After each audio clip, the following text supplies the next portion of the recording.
नमस्कार साथियों, मेरा नाम है मयंक गौतम और आप सभी का स्वागत है आपके अपने हिंदी वाले गुरुजी चैनल पे। आज का जो हमारा टॉपिक है वो है शब्द विचार।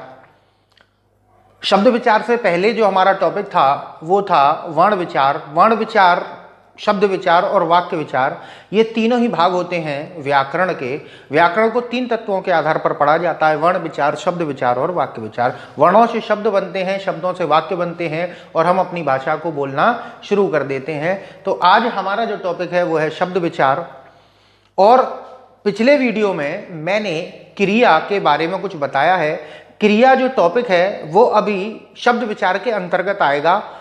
मैं क्रमानुसार चल रहा हूं, क्रम से ही प्रत्येक वीडियो को और प्रत्येक लेक्चर को आपको करा रहा हूं, क्योंकि क्रम से अगर हम व्याकरण को पढ़ेंगे तो अच्छी तरीके से आपकी समझ में आएगा। ठीक है, तो चलिए शुरू करते हैं। आज हमारा जो टॉपिक है शब्द विचार।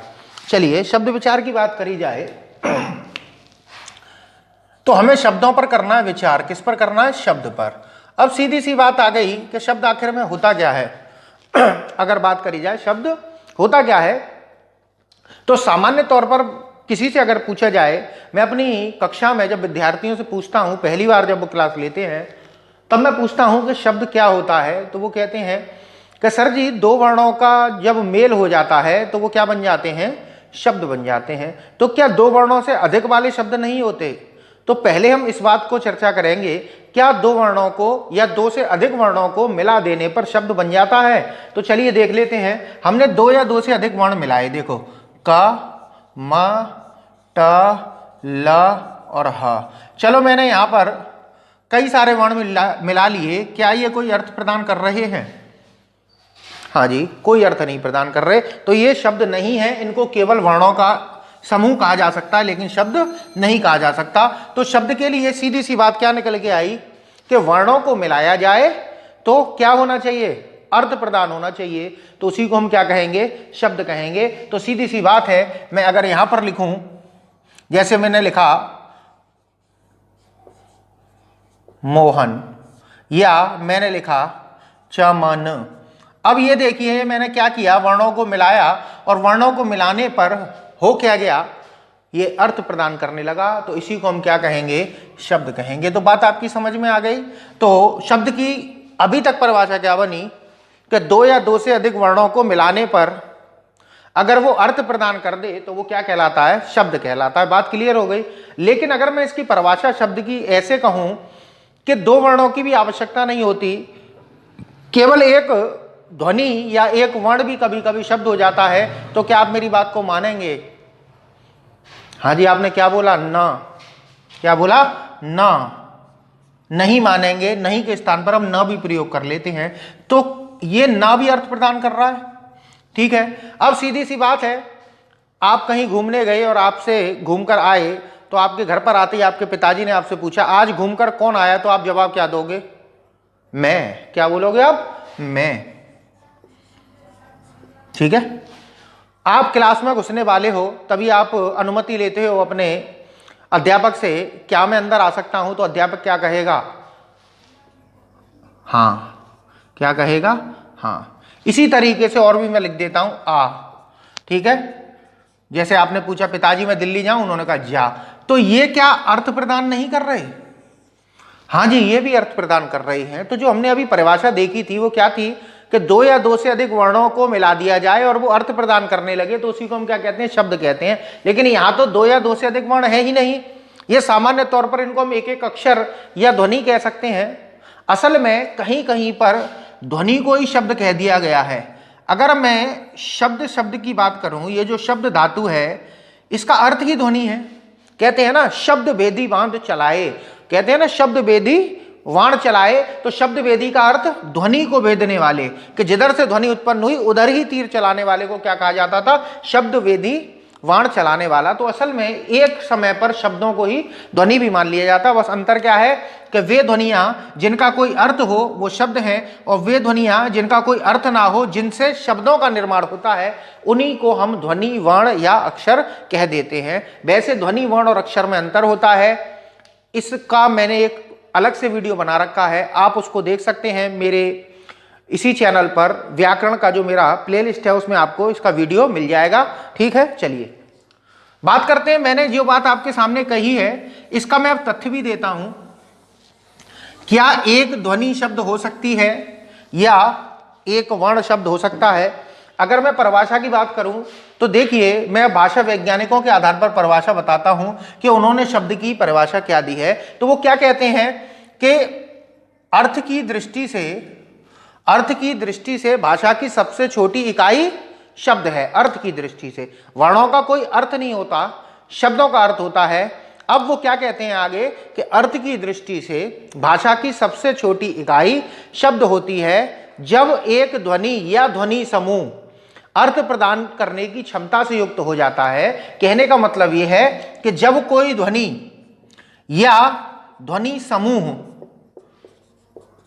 ये एक ध्वनि है, ये ध्वनियों का क्या है, समूह है, अर्थ प्रदान करने की क्षमता से युक्त हो जाता है तो उसी को हम शब्द कहते हैं। तो सीधी सी बात है, उनका कहने का मतलब है कि यदि कोई ध्वनि या ध्वनि समूह क्या प्रदान करने लगे, अर्थ प्रदान करने लगे या अर्थ प्रदान करने की क्षमता युक्त हो जाए तो उसी को हम क्या कह देते हैं, शब्द कह देते हैं। तो यहां तक जो भाषा वैज्ञानिकों की परिभाषा है वो सटीक बैठती है। तो आपको याद हो गई है परिभाषा। चलिए मैं एक प्रसिद्ध वैयाकरण के आधार पर भी बता देता हूं, कामता प्रसाद गुरु जी का क्या कहना है शब्द के मामले में, तो वो भी जान लेते हैं कि कामता प्रसाद जी क्या कहते हैं। कामता प्रसाद जी कहते हैं एक या अधिक अक्षरों से बनी हुई, एक या अधिक अक्षरों से बनी हुई स्वतंत्र एवं सार्थक ध्वनि को शब्द कहते हैं। कहने का मतलब उनका एक या अधिक अक्षरों से बनी स्वतंत्र एवं सार्थक ध्वनि क्या है, शब्द है। ठीक है, बात समझ में आई। एक या अधिक अक्षरों से बनी स्वतंत्र एवं सार्थक ध्वनि को ही क्या कहा है उन्होंने, अक्षर कहा है। चलिए देख लेते हैं इनकी परिभाषा को हम थोड़ा देखकर। उनका कहने का मतलब है कि एक अक्षर हो या एक से अधिक अक्षरों हो, अगर वो सार्थक हैं, सार्थक का मतलब होता है सह धन अर्थ, सह का मतलब साथ में, अर्थ माने अर्थ, अर्थात बन जाए और क्या प्रदान करने लगे, अर्थ सहित हो जाए, अर्थात अर्थ प्रदान करने लगे, तो वह क्या कहलाता है, शब्द कहलाता है। तो इनकी भी बात वही है कि या तो एक अक्षर हो या एक से अधिक अक्षर हो। जैसे कि ये है कमला है, आप ये चमन ले लो, ये एक से अधिक अक्षरों से बने हुए हैं और ये एकाधिक अक्षर का है, एक अक्षर का है। ना है, मैं है, हाँ है, आ है, ये क्या है, ये एक एक अक्षर है। अब देखिए सार्थक तो आपकी समझ में आ गया, स्वतंत्र क्या बवाल आ गया भाई। सार्थक तो समझ गए, अर्थ प्रदान करना चाहिए, तो सीधी सी बात है शब्द है। तो हम परिभाषा अगर बनाएं तो सीधी सी बात परिभाषा क्या बनेगी, इन्हीं के अनुसार बात करते हैं। एक या एक से अधिक वर्णों के योग से बनी स्वतंत्र एवं सार्थक ध्वनि समूह को हम क्या कह देते हैं, शब्द कह देते हैं। अब देखिए सार्थक तो समझ में आ गया कि हम वर्णों को मिलाएं और वो क्या प्रदान करने लगे, अर्थ प्रदान कर ले, तो वो शब्द कहलाता है। लेकिन भाई ये स्वतंत्र का क्या मतलब है, स्वतंत्र क्या है? तो स्वतंत्र को समझते हैं, जैसे मैंने एक शब्द लिख दिया, जैसे मैंने लिखा कागज, क्या लिखा, कागज। अब कागज शब्द लिखा मैंने, क्या इसको अपना अर्थ प्रदान करने के लिए आपको कुछ और शब्द की आवश्यकता पड़ रही है? ये स्वतंत्र रूप से अर्थ प्रदान कर रहा है ना।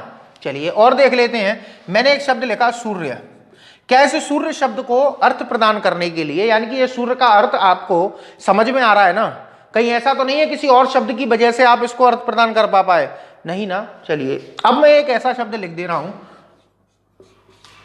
मैंने लिख दिया निर, क्या है ये, हाँ जी निर, मैंने लिख दिया निर। क्या इसका कोई अर्थ निकल के आ रहा है अभी? हाँ जी नहीं है। चलिए अब इसके साथ में मैंने एक शब्द जोड़ दिया धन, क्या जोड़ दिया, धन जोड़ दिया। अब इन दोनों के मेल से शब्द क्या बनेगा, निर्धन बनेगा। क्या बनेगा, निर्धन। अब जैसे ही धन की बात आई, धन मतलब संपत्ति, और निर का अर्थ यहां क्या निकल के आया, निर का यहां अर्थ निकल के आया बिना। क्या निकल के आया, बिना। अर्थात जिसके पास धन ना हो, अर्थात धन के बिना जो व्यक्ति होता है वही क्या कहलाता है, निर्धन कहलाता है। तो देखिए ये जो निर है ये सार्थक तो है लेकिन स्वतंत्र रूप से सार्थक नहीं है। बात समझ में आ रही है?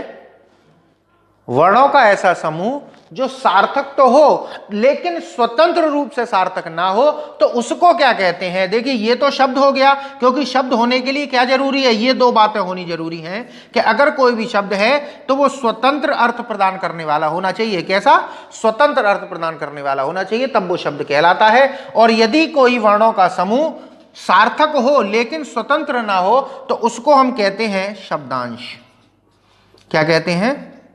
शब्दांश कहते हैं। बात समझ में आ रही है आपके? क्या कहते हैं? शब्दांश कहते हैं। तो बात समझ में आई? शब्दांश क्या होते हैं? वर्णों का ऐसा समूह जो सार्थक तो हो परंतु स्वतंत्र रूप से अर्थ प्रदान ना करता हो, उसी को हम क्या कहते हैं? शब्दांश कहते हैं। अगर मैं शब्दांश की बात करूं तो शब्दांश दो प्रकार के होते हैं। पहले होते हैं उपसर्ग और दूसरे होते हैं प्रत्यय। तो बात आपकी समझ में आई कि शब्दांश दो प्रकार के होते हैं, उपसर्ग तथा प्रत्यय। चलिए आगे बढ़ते हैं।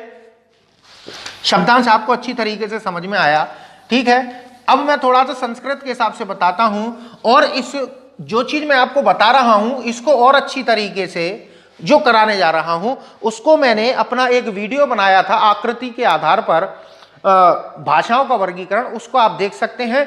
बहुत अच्छा वीडियो है और ऐसा वीडियो आपको शायद YouTube पर मिलेगा भी नहीं, तो देखिएगा उसको जरूर। चलिए बात करते हैं। देखिए संस्कृत क्या कहती है?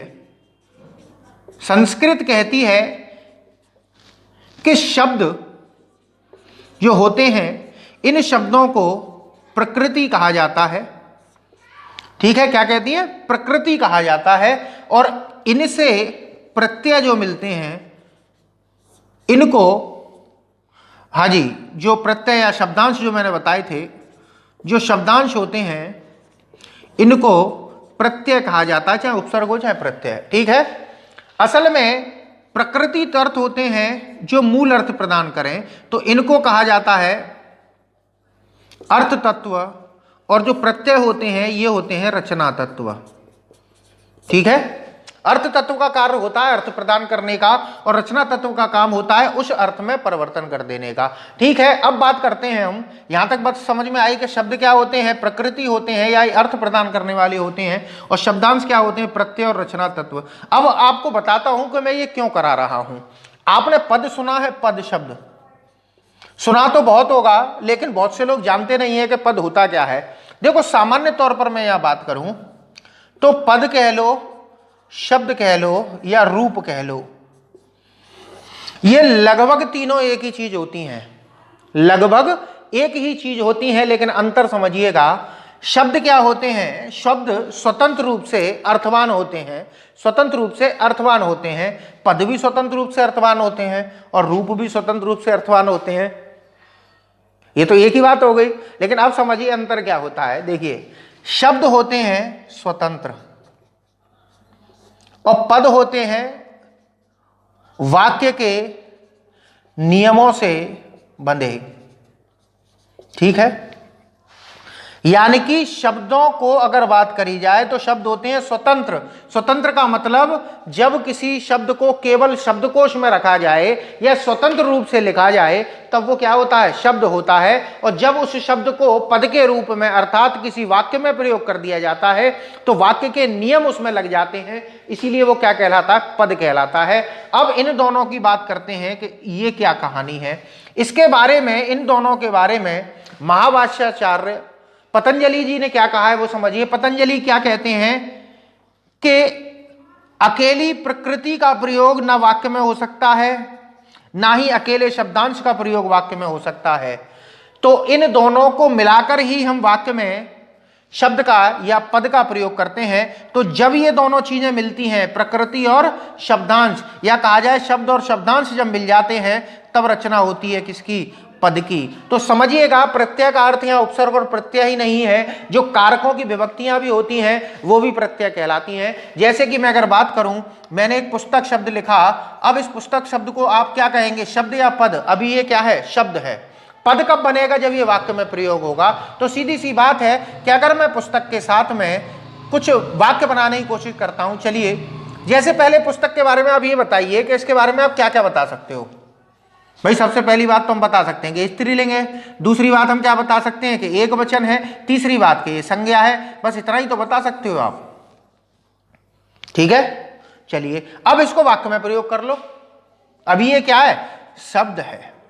अब इसको हमने वाक्य में प्रयोग किया, मैं जरा बिगाड़ दूं इसे तब अच्छी तरीके से समझ में आएगा। अब मैंने इसको वाक्य में प्रयोग किया तो वाक्य में प्रयोग करने के बाद ये वाक्य के नियमों से बंध जाएगा। जैसे पुस्तक रखी है, पुस्तक रखी है, तो यहां पर क्रिया कौन कर रहा है, पुस्तक कर रहा है। अब ये पुस्तक क्या है, कर्ता कारक भी है। ठीक इसी तरीके से मैंने पुस्तक पढ़ी।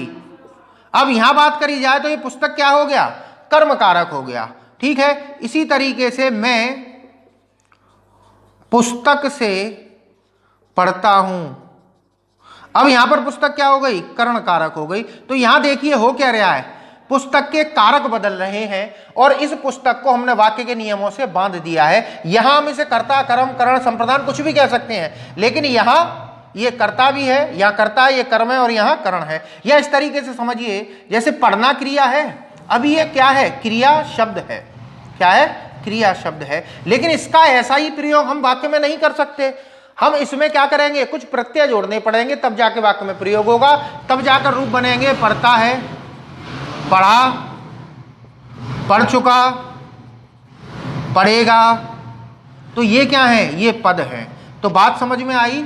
शब्द क्या होते हैं, स्वतंत्र होते हैं और पद वाक्य के नियमों से बंधे होते हैं। तो समझ लीजिए कि जब भी कोई शब्द किसी वाक्य में प्रयुक्त हो जाता है तो वो पद या रूप कहलाता है। बात समझ में आई, पद और रूप एक ही चीज है। यहां तक आपका क्लियर हुआ। चलिए अब बात करते हैं शब्दों के वर्गीकरण की। ठीक है, शब्दों का जो वर्गीकरण है, मैं प्रत्येक के लिए एक अलग अलग वीडियो बनाऊंगा जिससे आप अच्छी तरीके से समझ सकें। लेकिन यहां पर चर्चा करेंगे हम कितने प्रकार से वर्गीकरण किया जा सकता है। ठीक है, देखिए शब्दों के अगर वर्गीकरण की बात करी जाए तो मुख्यतः इसको 4 प्रकार से वर्गीकृत किया गया है। कितने प्रकार से, 4 प्रकार से वर्गीकृत किया है। पहला है व्युत्पत्ति के आधार पर। किसके आधार पर, व्युत्पत्ति के आधार पर या रचना के आधार पर। ठीक है, दूसरा जो प्रकार है वो है अर्थ के आधार पर, अर्थ के आधार पर। बात क्लियर हो गई। तीसरा जो है वो है आपका उत्पत्ति के आधार पर, उत्पत्ति के आधार पर। लगता है मेरे स्टूडियो के सामने वाले घर में लड़ाई चल रही है। चलिए कोई बात नहीं है। अर्थ के आधार पर, उत्पत्ति के आधार पर। और चौथा है जो आपका इसका, वो समझिएगा, वो है आपका रूपांतर, रूपांतर के आधार पर। इसी को हम बोल देते हैं प्रयोग के आधार पर, रूपांतर या प्रयोग या विकार के आधार पर। ठीक है, इनको थोड़ा थोड़ा हम यहां समझ लेते हैं और इन सभी के लिए मैं एक अलग अलग वीडियो बनाऊंगा। ठीक है, चलिए व्युत्पत्ति, और आप देख रहे हैं यहां लिख रहा है उत्पत्ति और यहां लिख रहा है व्युत्पत्ति। अब ये दोनों शब्द एक होते हैं, अलग अलग होते हैं, इसको समझ लीजिए। देखिए 2 शब्द निकल कर आए आपके, पहले इनको समझ लीजिए। व्युत्पत्ति और उत्पत्ति में क्या अंतर है। यदि उत्पत्ति की बात करी जाए, उत्पत्ति का अर्थ होता है उत्पन्न होना अर्थात पैदा होना। ठीक है, और व्युत्पत्ति का अर्थ होता है दोबारा से पैदा होना या दोबारा से बनाना। यानी कि अगर कोई शब्द उत्पन्न हुआ है, जैसे मान के चलो मैंने एक शब्द को देखा, मनु शब्द है। क्या है, मनु। अब इस शब्द की क्या हुई, उत्पत्ति हुई। क्या हुई, उत्पत्ति। तो इस शब्द की क्या हुई है, उत्पत्ति। अब हमने क्या किया कि इसमें श और जोड़ दिया तो ये शब्द बन के आ गया मनुष्य। तो अब क्या हुई है, इस शब्द की उत्पत्ति नहीं हुई, अब इस शब्द की क्या हुई है, व्युत्पत्ति। व्युत्पत्ति का मतलब होता है रचना करना, निर्माण करना या दोबारा से उत्पन्न करना। दोबारा से उत्पन्न तो कोई भी चीज नहीं होती, तो दोबारा से क्या होता है, उसकी रचना होती है, निर्माण होता है या उसमें थोड़ा सा परिवर्तन कर दिया जाता है। तो समझ में आया, उत्पत्ति का अर्थ होता है पैदा होना और व्युत्पत्ति का अर्थ होता है दोबारा से उसमें निर्माण करना या दोबारा से उसमें कुछ जोड़कर नया शब्द बना देना। तो बात समझ में आई। तो व्युत्पत्ति और रचना एक ही बात है। इसके आधार पर रचना का मतलब होता है निर्माण करना, और व्युत्पत्ति का अर्थ भी होता है पुनर्निर्माण करना या पुनः से बनाना। तो इस आधार पर जो शब्द होते हैं वो 3 प्रकार के होते हैं, रूढ़, यौगिक और यौगरूढ़। ठीक है, बात करी जाए तो व्युत्पत्ति के आधार पर ये 3 प्रकार के शब्द होते तो हैं, लेकिन यौगरूढ़ शब्दों को यौगिक का ही एक प्रकार भी माना जाता है। रूढ़, यौगिक व यौगरूढ़। सबसे पहले रूढ़ वे शब्द होते हैं जिनकी रचना नहीं होती, अर्थात जो पहले से ही हैं। और यौगिक का मतलब होता है योग करके बने हुए, और यौगरूढ़ का मतलब होते हैं बने तो योग के करके हों लेकिन अर्थ प्रदान कर रहे हैं रूढ़ जैसा, तो वो यौगरूढ़ कहलाते हैं। डिटेल में मैं आपको पढ़ाऊंगा अगले वीडियो में। अर्थ के आधार पर बात करी जाए तो शब्द 2 प्रकार के होते हैं, एक होते हैं सार्थक, एक होते हैं निरर्थक। देखिए चलिए, अब यहां बात हो ही रही है तो मैं थोड़ा सा लिख ही दे रहा हूं। जैसे देखिए विद्या, विद्या शब्द कैसा है, रूढ़ है। ठीक है, इस शब्द की उत्पत्ति हुई है। अब इससे हमने क्या करी, व्युत्पत्ति अर्थात एक नवीन शब्द बना लिया, विद्यालय। क्या बना लिया, विद्यालय। तो ये क्या बन गया, यौगिक शब्द हो गया। अब हम यौगरूढ़ शब्द की बात करें तो हमने 2 शब्दों को मिलाकर, ये 2 शब्दों को मिलाकर बनाया यौगिक। अब यौगरूढ़ को भी हम 2 शब्दों से मिलाकर तो बनाते हैं, लेकिन अर्थ एक अलग प्रदान कर जाए तो वही क्या कहलाता है, यौगरूढ़ कहलाता है। जैसे मैंने यहां पर लिखा गजानन। अब गजानन जो शब्द है गज और आनंद से बना है, लेकिन अर्थ किसका प्रदान कर रहा है, गणेश जी का, इसीलिए इसको क्या कहेंगे, यौगरूढ़ शब्द कहेंगे। विद्यालय का वही अर्थ आ रहा है। सार्थक का मतलब जिन शब्दों का कोई अर्थ हो, निरर्थक अर्थात जिन शब्दों का कोई अर्थ ना हो। अब बात करते हैं उत्पत्ति के आधार पर। उत्पत्ति या कहा जाए निष्पत्ति के आधार पर, तो सबसे पहली बात हिंदी की बात हो रही है, तो सबसे पहले जो शब्द आए वो तत्सम थे। दूसरी बात, इनसे हमने बना लिए तद्भव। तीसरे हैं देशज, और चौथे हैं विदेशज। अब देखिए मूल की बात करी जाए तो मूल रूप से उत्पत्ति के आधार पर शब्द केवल 4 प्रकार के होते हैं। उत्पत्ति के आधार पर मूल भेद कितने हैं, 4। ठीक है, तो मूल रूप से ये 4 प्रकार के होते हैं, लेकिन एक प्रकार और इसका मान लिया जाता है, वो है संकर। क्या है, संकर। अब संकर जो शब्द है वो उत्पत्ति के आधार पर नहीं कहा जा सकता, इसको हम व्युत्पत्ति के आधार पर यही रखेंगे। ठीक है, तो याद रखिएगा उत्पत्ति के आधार पर, सामान्य तौर पर पूछेगा उत्पत्ति के आधार पर शब्द कितने प्रकार के, तो 5 प्रकार के। अगर पूछ ले मौलिक तौर पर या मूल तौर पर कितने, तो 4 ही हैं। ठीक है, चलिए बात करते हैं रूपांतर या प्रयोग के आधार पर। रूपांतर का अर्थ होता है रूप बदलना। रूप बदलना अर्थात ऐसे शब्द जो अपना रूप परिवर्तन कर ले या कर लेते हैं, वही क्या कहलाते हैं, रूपांतर के आधार पर वर्गीकरण। तो देखिए रूपांतर के आधार पर शब्द होते हैं 2, एक होते हैं विकारी और एक होते हैं अविकारी।